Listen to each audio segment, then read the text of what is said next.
El sobre estaba mojado. Nerea lo sostenía con las dos manos, bajo la lluvia de octubre, frente a una puerta que llevaba décadas sin abrirse. El papel había absorbido el agua hasta volverse casi traslúcido, y a través de él se adivinaba algo escrito con tinta negra, una letra apretada, antigua. El sobre llevaba su nombre completo, el que nadie en este pueblo conocía. ¿Cómo había llegado ese sobre debajo del altar de una iglesia que oficialmente no pertenecía a nadie? ¿Y por qué, exactamente esta noche, 17 años después de la última vez que alguien la llamó por ese nombre, Nerea Salvatierra había sentido el impulso de volver? La llave oxidada pesaba más de lo que recordaba. O quizás eran sus manos las que temblaban. Había comprado la iglesia por 15 euros. Así era como solía contarlo cuando alguien preguntaba, que no era seguido, porque Nerea no hablaba con mucha gente. 15 euros en una subasta municipal a la que no se presentó nadie más. Un martes de febrero tan gris que el cielo y el suelo parecían la misma cosa. El alcalde de Cervedo, un hombre llamado Ramiro Leis, le había entregado los papeles sin mirarla a los ojos, como si firmar el traspaso de la iglesia fuera un acto vergonzoso.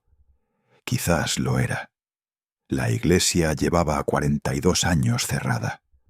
42 años de humedad entrando por las grietas del tejado, de musgo comiendo las piedras, de golondrinas anidando en el campanario, hasta que el campanario también cedió.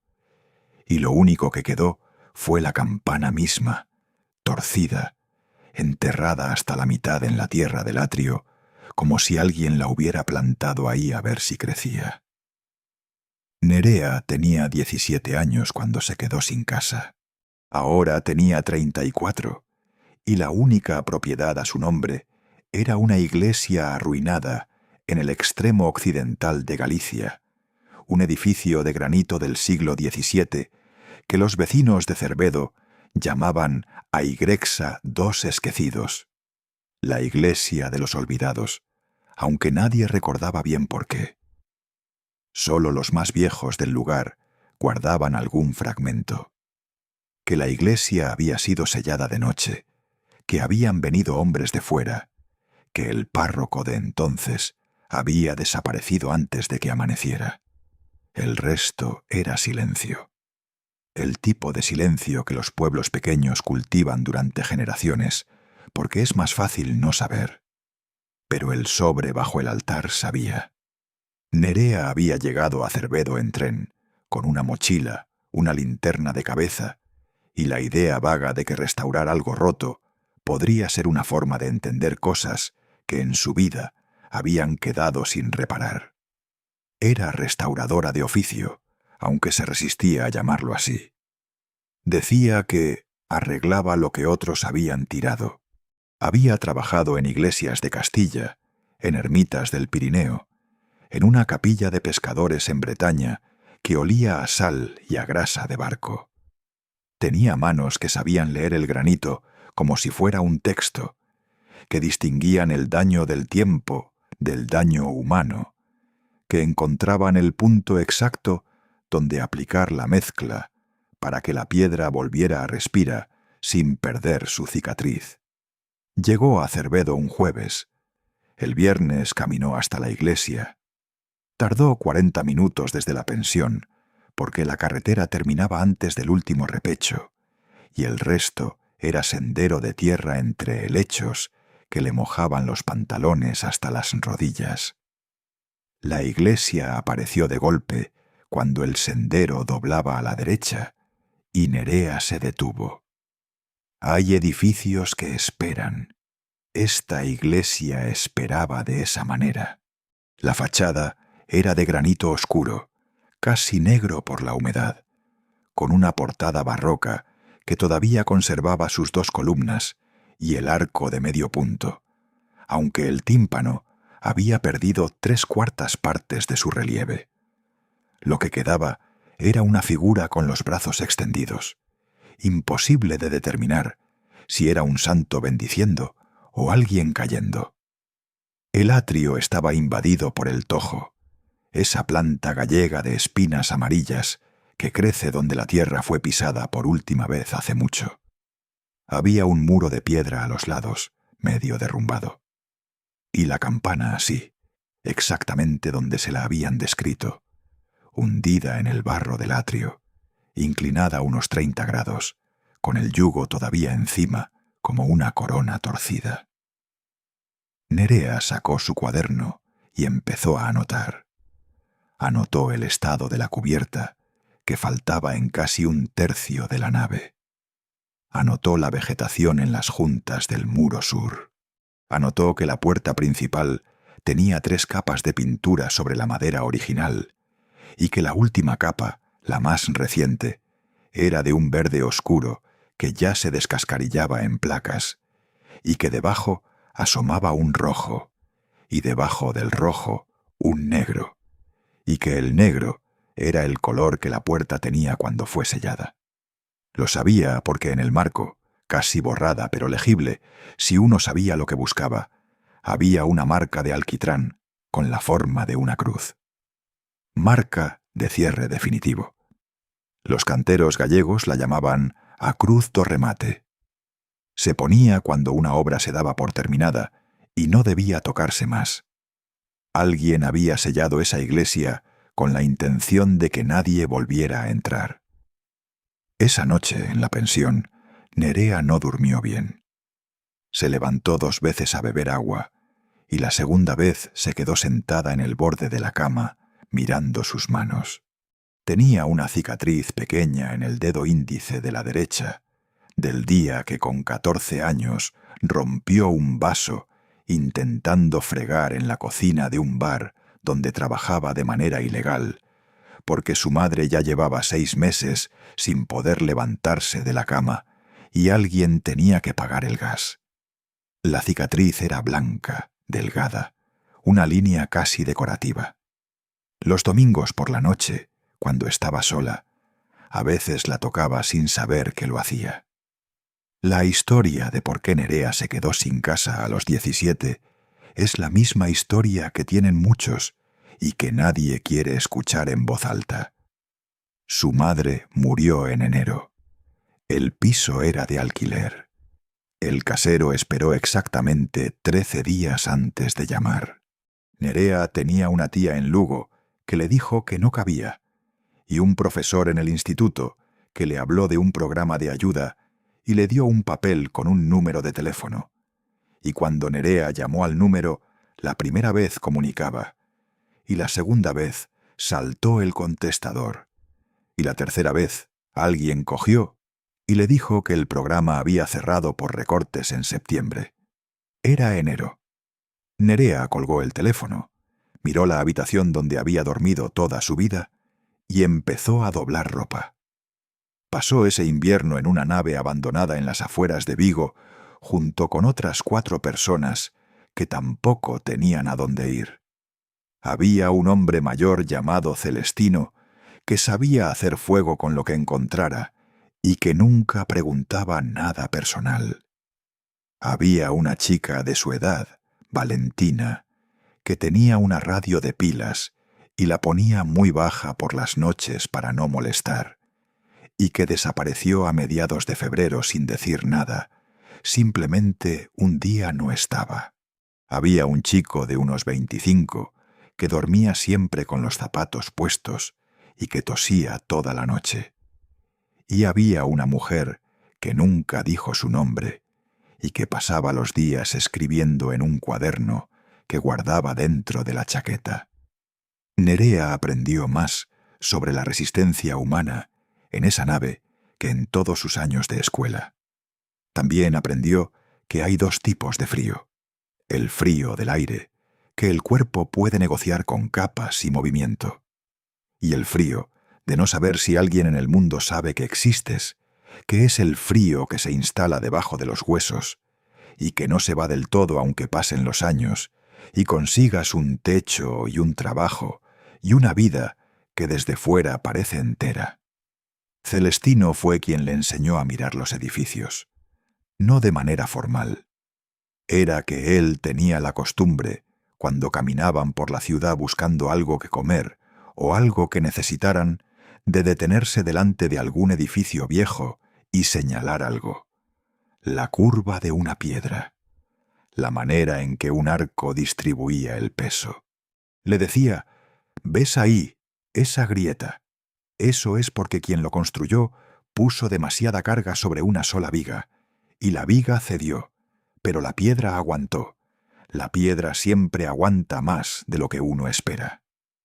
No sabía Nerea si Celestino había sido arquitecto en otra vida, o si simplemente era un hombre que había tenido mucho tiempo para mirar. Nunca se lo preguntó. Cuando llegó la primavera y Nerea consiguió plaza en un albergue, y luego trabajo en una panadería, y luego un cuarto en un piso compartido con 3 estudiantes, Celestino se quedó en la nave. Ella volvió a verlo una vez más, 2 años después, caminando solo por el malecón. Él la saludó con la cabeza, como si no hubiera pasado el tiempo. Nerea quiso decirle muchas cosas y no supo cuál elegir, así que también asintió, y siguieron cada uno su camino. Pero la manera de mirar los edificios ya se había quedado. A los 20 empezó a aprender de manera formal, primero en talleres de voluntariado, en proyectos de restauración del patrimonio, luego con un maestro cantero en Pontevedra, llamado Xosé Ramón, que le cobró el primer año en trabajo y el segundo en dinero, y el tercero en nada, porque dijo que ya no tenía nada más que enseñarle. A los 25 empezó a trabajar por cuenta propia. A los 29 había restaurado su primera iglesia completa, una capilla románica en Ourense, que el obispado había dado por perdida.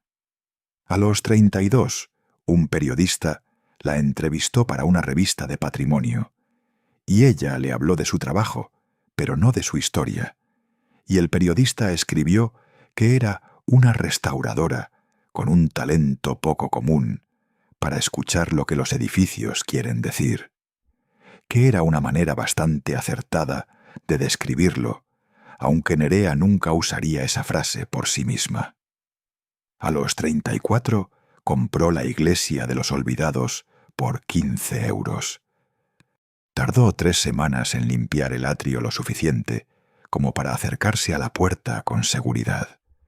El tojo tiene raíces profundas y espinas que atraviesan el cuero de los guantes de trabajo.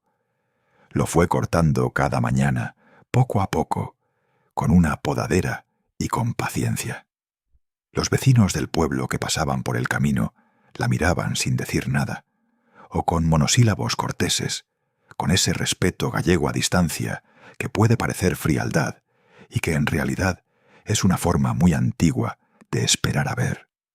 Hubo una excepción, una mujer de unos 70 años llamada Amparo Teixeiro, que vivía en la última casa antes del sendero, y que un martes se apareció en el atrio con un termo de café y 2 tazas, sin aviso, y se sentó en el muro sin decir nada hasta que Nerea paró de trabajar. Eras muy pequeña cuando cerraron eso. Amparo miraba la fachada. Nerea no respondió de inmediato. Tomó el café. Estaba muy cargado. Yo tenía 12 años. Amparo continuó sin necesitar respuesta. Vinieron de noche. 3 coches. El padre Anxo salió sin llevarse nada, solo la estola puesta. Mi madre dijo que lloraba. A mí no me dejaron mirar por la ventana, pero yo miré. ¿Quiénes vinieron?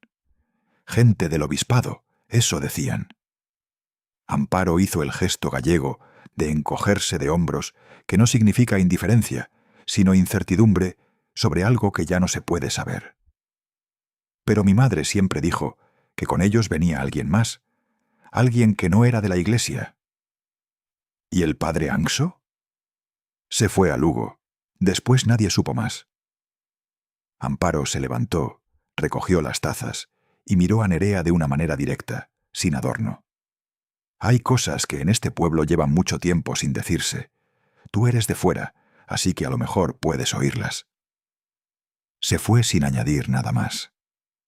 Nerea se quedó mirando la puerta verde descascarillada, la marca de alquitrán casi borrada, y pensó en Amparo y en sus 12 años, y en una ventana a la que le dijeron que no se asomara.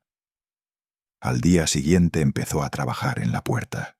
La madera de roble original estaba en un estado sorprendentemente bueno debajo de las capas de pintura. El roble es así. Aguanta la humedad gallega de una manera que haría enloquecer a cualquier otra madera.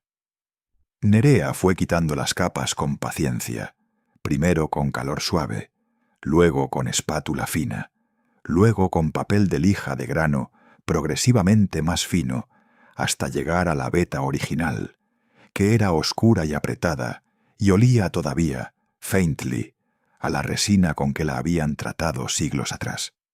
Encontró en la puerta, talladas a cuchillo en la parte inferior del tablero izquierdo, 4 letras: A-M-D-G. Ad Majorem Dei Gloriam. Para la mayor gloria de Dios. La marca jesuítica. Lo anotó. La puerta cedió al 8º intento de la llave. No era que la cerradura estuviera rota. Estaba simplemente oxidada, años de humedad convirtiendo el mecanismo en algo casi mineral, casi piedra. Nerea había pasado 2 días trabajando el óxido con aceite de linaza, que es lo que enseñó José Ramón, que decía que el aceite de linaza era el único lubricante que respetaba la antigüedad de lo que tocaba. El 8º intento, la llave giró. El sonido fue como una pregunta. El interior olía a tierra húmeda y a algo más difícil de nombrar. Quizás a cera vieja, quizás a madera que ha pasado décadas sin ver luz. Nerea encendió la linterna y se quedó en el umbral un momento, por respeto o por hábito, o porque algo en el cuerpo le pedía no precipitarse. La nave era más larga de lo que parecía desde fuera. Las paredes de granito subían casi 6 metros hasta las ménsulas donde debía haber habido vigas, y donde ahora colgaban hilos de musgo fino como cabellos de viejos. En el tercio donde la cubierta había cedido, el cielo de octubre entraba en una franja de luz gris. Las bancas de madera todavía estaban, algunas intactas, otras colapsadas sobre sí mismas. Al fondo, el presbiterio, 3 escalones de piedra y el altar, un bloque de granito pulido con un frente labrado que Nerea no pudo leer desde donde estaba. Caminó despacio. El suelo era de lajas de granito, con algunas pérdidas, pero sólido. Sus pasos sonaban de manera extraña en el espacio, amplificados y luego absorbidos por el musgo de las paredes. Había pajarillos en algún lugar de la nave, invisible, moviéndose entre las vigas rotas. La luz de la linterna tocaba detalles que la hacían detenerse. Un retablo lateral, con la imagen aún en su nicho, protegida de alguna manera por el ángulo del muro.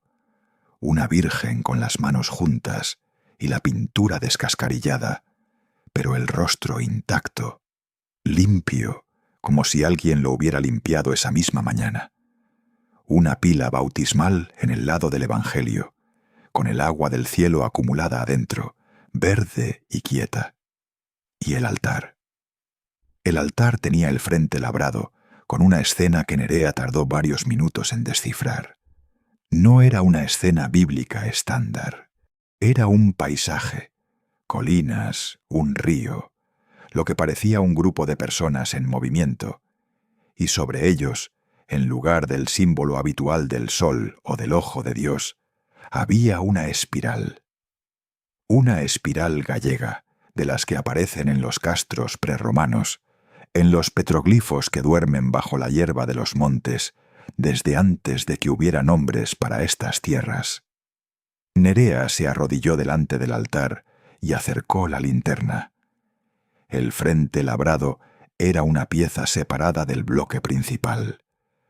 Había una línea casi imperceptible entre ambas, y en esa línea, si uno sabía buscar, había marcas de herramienta. Alguien había separado y vuelto a colocar esa pieza en algún momento. Quizás una vez, quizás más. Pasó los dedos por el borde. La pieza se movió. Apenas 1 milímetro, pero suficiente para saber que no estaba fijada. Debajo de ella había un espacio.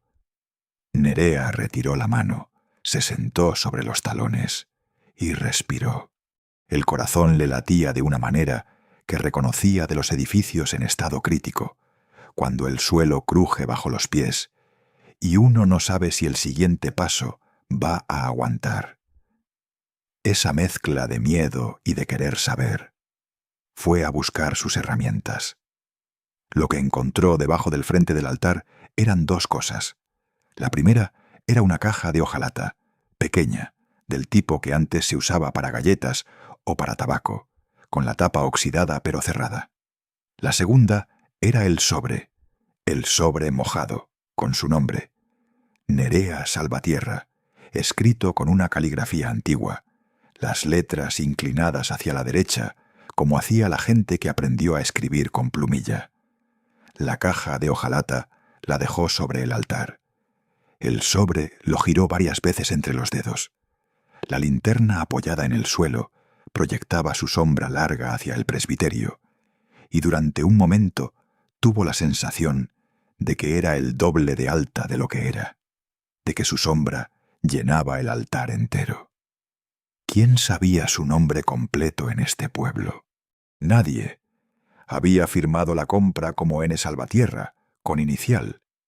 En la pensión estaba registrada con su DNI, pero los mostos, la pareja que llevaba la pensión, nunca habían pronunciado su apellido. Amparo Teixeiro no lo sabía. El alcalde Ramiro Leis lo tenía en los papeles, pero no lo había mencionado. El sobre no tenía sello. No había sido enviado por correo. Alguien lo había puesto ahí, y ese alguien sabía que Nerea vendría. Salió de la iglesia con las dos cosas, cerró la puerta y caminó de vuelta a la pensión, bajo la lluvia que había empezado a las 5 de la tarde y que olía, como toda la lluvia gallega de octubre, a tierra mojada y a hojas de castaño en descomposición. La mochila pesaba de manera diferente con la caja de hojalata dentro. Esa noche no abrió ni la caja ni el sobre. Los puso sobre la mesilla, encendió la luz pequeña y los miró durante un tiempo que no supo calcular. Había aprendido eso también de los edificios, que cuando encuentras algo que llevas mucho tiempo sellado, lo primero que hay que hacer es simplemente estar con ello. Dejar que el aire entre, dejar que el espacio se ajuste a la presencia de lo que estaba escondido. Precipitarse era la manera más rápida de romper algo que llevaba décadas frágil. Durmió con la luz encendida. A la mañana siguiente, con café del termo que había comprado en el bar del pueblo, Nerea abrió la caja de hojalata. Adentro había 3 fotografías, un papel doblado en 4 y un pequeño objeto de metal que tardó en reconocer. Una llave, diferente a cualquier llave que hubiera visto antes, con el ojo ovalado y el paletón de forma irregular, decorado con 3 círculos concéntricos grabados. Una llave antigua, de las que ya casi nadie fabrica. Las fotografías eran en blanco y negro. La primera mostraba el interior de la iglesia tal como debía haber sido antes de cerrarse. La nave llena de luz, las bancas ocupadas, la cubierta intacta, y en el altar un hombre de espaldas vestido con casulla, imposible saber quién. La segunda fotografía era de un grupo de personas fuera, en el atrio, la misma gente de cualquier foto parroquial de los años 60 o 70, con sus trajes de domingo y sus caras serias mirando a la cámara. Nerea la estudió durante varios minutos. En la esquina derecha, algo llamó su atención. Una mujer joven, de unos 20 años, que no miraba a la cámara sino hacia un lado, hacia algo fuera del encuadre, con una expresión que no era de distracción, sino de algo más urgente, una expresión de miedo. La tercera fotografía era un primer plano del frente labrado del altar. La espiral, las figuras en movimiento, y en el ángulo inferior izquierdo, que Nerea no había visto en su inspección la noche anterior, porque la linterna no alcanzaba bien, había una inscripción. 4 palabras en gallego antiguo que tardó en descifrar y que cuando las descifró hicieron que dejara el café sobre la mesilla con cuidado, como si el movimiento brusco pudiera cambiar lo que acababa de leer. Aquí dorme o que sabe. Aquí duerme el que sabe. El papel doblado era una carta, escrita en el mismo tipo de caligrafía inclinada que la del sobre, pero con letra más pequeña, más apretada, como si quien escribía hubiera querido meter mucho en poco espacio. Estaba fechada en octubre, pero el año era ilegible, la tinta comida por la humedad en ese punto exacto. Nerea la leyó 2 veces, lentamente, porque el lenguaje era antiguo en algunos puntos y porque sus manos habían empezado a temblar alrededor de la segunda línea. La carta era de alguien que firmaba solo con una inicial. S. Decía esto: si estás leyendo esto es porque llegaste. No sé cuándo llegarás, ni por qué llegarás, pero sé que llegarás porque lo que está debajo del altar lo llama a quien lleva su sangre, a quien viene de esta tierra, aunque haya crecido lejos de ella, a quien ha perdido casa y ha buscado casa en las casas que otros abandonaron. La iglesia de Cervedo guarda 2 cosas. Una la saben todos los que vivieron aquí de mayor. Guarda los registros de las familias del valle, los bautizos y los matrimonios, y las defunciones desde 1743 hasta 1979, el día en que la cerraron. Esos registros están en la sacristía, detrás de la pared del lado norte. La pared falsa, la que suena a hueco, si la golpeas con los nudillos a la altura de la cintura. Los sellaron ahí porque contenían nombres que alguien quería borrar. La otra cosa es más difícil de explicar. Debajo del suelo del presbiterio, bajo la segunda laja desde el altar contando hacia el sur, hay algo que el padre Anxo llamaba la memoria del valle. No sé exactamente lo que es, porque a mí nunca me fue dado verlo. Solo sé que existe porque me lo contó Anxo la noche antes de que se lo llevaran, con la voz de alguien que sabe que está contando algo por última vez. La llave pequeña de 3 círculos abre un cofre de madera de castaño. El cofre está con la memoria. Cuídala. Y cuídate tú. S. Nerea leyó la firma una tercera vez. Solo una S. Cerró el papel con el mismo doblez, lo volvió a meter en la caja, y se quedó mirando por la ventana el patio de la pensión, donde el señor Mostos estaba tendiendo ropa bajo la lluvia, con el gesto aburrido y paciente de quien lleva 40 años haciéndolo. ¿Quién era ese? ¿Y cómo sabía ese que Nerea vendría? Fue a ver a Amparo Teicheiro esa tarde. La mujer la recibió sin sorpresa, como si la hubiera esperado también a ella. Vivía en una casa de piedra con una cocina que olía a laurel y a leña reciente, con una ventana desde la que se veía el inicio del sendero que llevaba a la iglesia.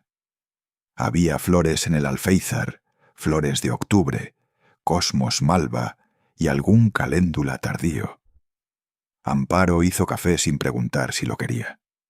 Nerea puso la fotografía del grupo sobre la mesa.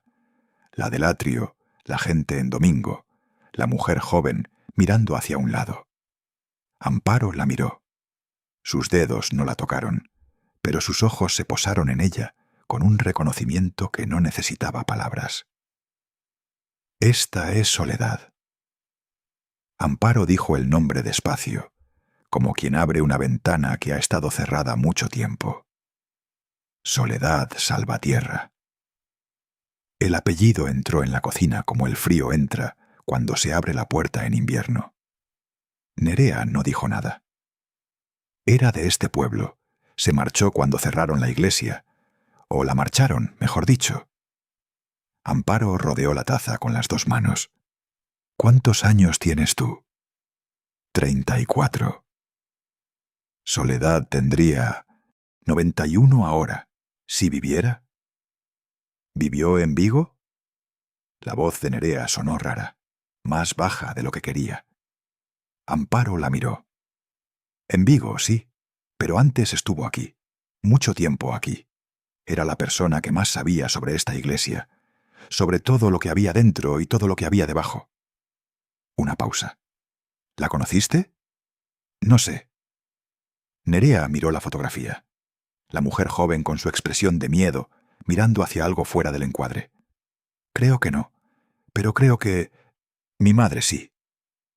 Era una corazonada. Pero las corazonadas de Nerea, las que venían del cuerpo y no de la cabeza, rara vez se equivocaban. Su madre se llamaba Carmen, Carmen Salvatierra.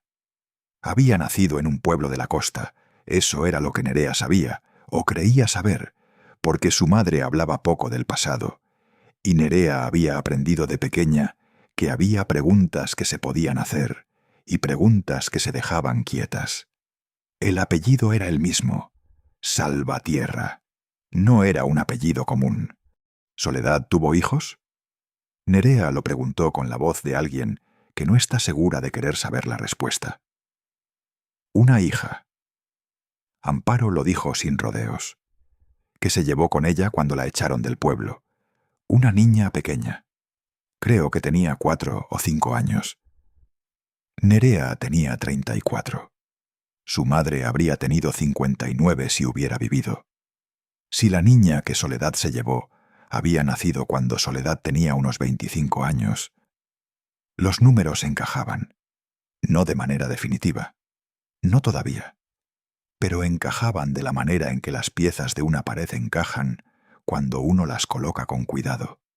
Sin mortero todavía, solo apoyadas. Y uno se aleja un paso para ver si el conjunto tiene sentido antes de fijar nada. Nerea volvió a la iglesia esa misma tarde. Fue directamente a la sacristía, que estaba en el lado norte, puerta lateral. Bisagras que cedieron con menos resistencia de lo que esperaba. La sacristía era pequeña, con los armarios de madera todavía en su sitio, vacíos, y un lavabo de piedra en la esquina, con el grifo en pie, pero oxidado como escultura. La pared del norte era de granito revocado con cal, y Nerea caminó a lo largo de ella, golpeando con los nudillos a la altura de la cintura, como decía la carta. El sonido hueco estaba en el tramo del medio, detrás de donde debía haber estado una estantería. Había marcas en el suelo, donde la estantería había estado durante mucho tiempo, antes de que la quitaran. Nerea sacó un escoplo y un mazo pequeño. Tardó 2 horas en abrir la pared con suficiente cuidado para no dañar lo que había detrás. La cal cedió en placas, revelando una mampostería de pizarra más antigua debajo, y en la mampostería una cavidad del tamaño de un armario pequeño. Dentro había cajas de cartón que el tiempo había vuelto casi tierra, pero cuyo contenido, libros de registro encuadernados en cuero, había sobrevivido protegido por las cajas mismas. Nerea contó 19 volúmenes. Los sacó uno a uno con las manos enfundadas en los guantes de conservación, finos, blancos, y los fue apoyando sobre el banco de madera de la sacristía. Los registros parroquiales de Cervedo, desde 1743 hasta 1979. Bautismos, matrimonios, defunciones. Los nombres del valle durante 236 años. Abrió el último volumen, 1970 a 1979. Buscó el apellido Salvatierra. Encontró 3 entradas. 2 matrimonios en años diferentes, familias distintas. Y una defunción. Aurelio Salvatierra Cores. 1974. Hombre de 62 años. Causa anotada como enfermedad prolongada. Pero al lado de la entrada, en el margen, escrito con letra diferente, más pequeña, con pluma diferente, había una nota. Ver nota página 47. Libro de cargo. El libro de cargo. Los registros de bienes y propiedades vinculados a la parroquia. Estaba entre los 19 volúmenes. Nerea lo abrió en la página 47. La nota era extensa. 3 párrafos en la misma caligrafía inclinada de la carta. La misma S al final. Decía que Aurelio Salvatierra, antes de morir, había revelado al párroco Anxo la existencia de un depósito de documentos de la Comunidad del Valle. Documentos que la comunidad había reunido durante generaciones y que incluían escrituras de tierras comunales, registros de acuerdos colectivos y materiales de naturaleza histórica que la parroquia custodiaba como bien de todos. Decía que alguien, no identificado explícitamente, pero descrito como representante de intereses externos, había comenzado a presionar para acceder a esos documentos y que Aurelio, antes de morir, había insistido en que se protegieran.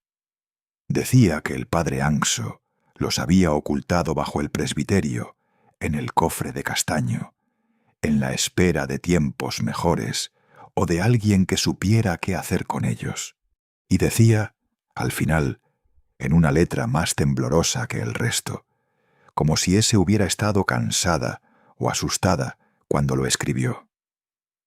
Dejo aquí el sobre para Nerea, porque Nerea sabe arreglar lo que otros han tirado, porque la sangre de este lugar corre en ella aunque no lo sepa, y porque hay un momento en que las cosas que llevan mucho tiempo selladas tienen que poder respirar. Nerea tuvo que sentarse. Se sentó en el suelo de piedra de la sacristía, con el libro de cargo en el regazo y los libros de registro apoyados contra la pared, como una pequeña biblioteca de lo que este lugar había sido, y se quedó ahí sentada sin moverse durante un tiempo que tampoco supo calcular. Soledad Salvatierra había puesto ese sobre sabiendo que Nerea vendría, sabiendo el nombre de Nerea, sabiendo que Nerea arreglaba edificios, lo cual significaba que Soledad había sabido de Nerea. Lo había seguido de alguna manera, desde la distancia, desde el Silence.